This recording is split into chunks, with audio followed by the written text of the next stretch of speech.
तो दोस्तों आज की वीडियो में हम जानेंगे कि दवाइयों के लास्ट के नाम को देखकर हम कैसे पहचान सकते हैं कि वो दवाई किस काम में आती है और कौन सी ग्रुप की मेडिसिन है।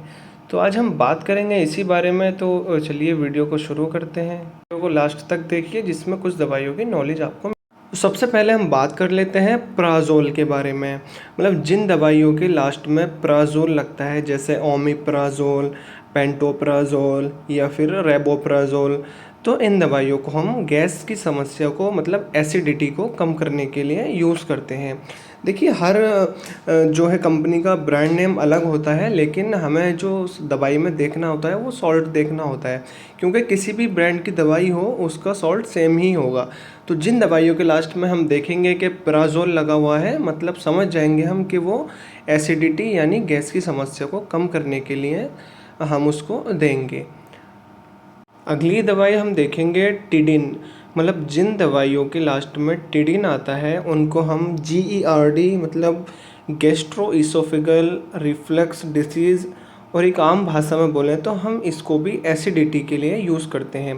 पेट में बहुत ज़्यादा तेज़ाबियत होना या सीने में जलन रहना या ज़्यादा एसिडिटी की वजह से अल्सर यानी मुंह में छाले हो जाना, तो हम इन कंडीशंस में हम टिडिन यानी रेनिटिडिन वगैरह दवाइयाँ यूज़ करते हैं।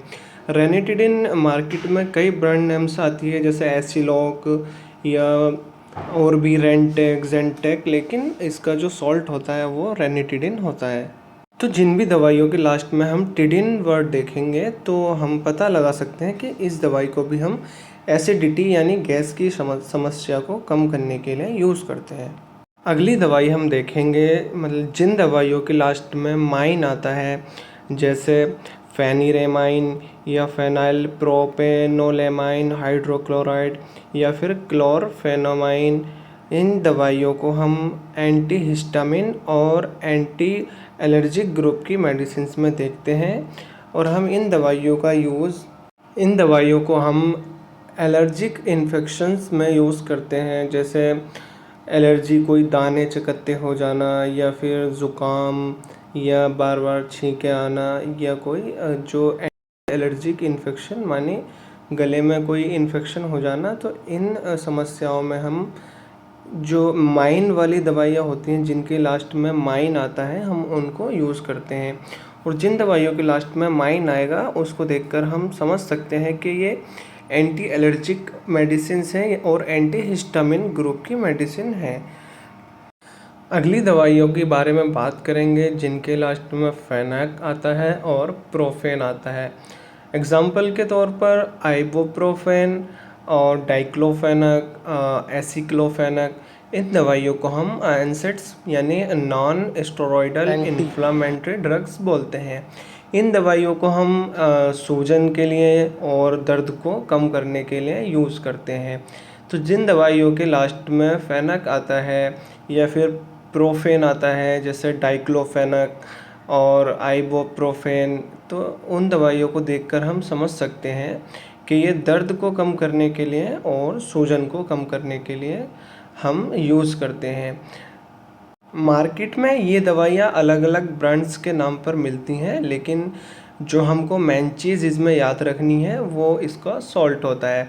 जैसे डाइक्लोफेनक या आइबोप्रोफेन, ये इनके सॉल्ट्स होते हैं जो कहीं भी जाएंगे तो हमें सेम मिलेंगे, लेकिन जो ब्रांड नेम है वो हर कहीं पर अलग मिलता है। नेक्स्ट दवाई हम देखते हैं एजोल।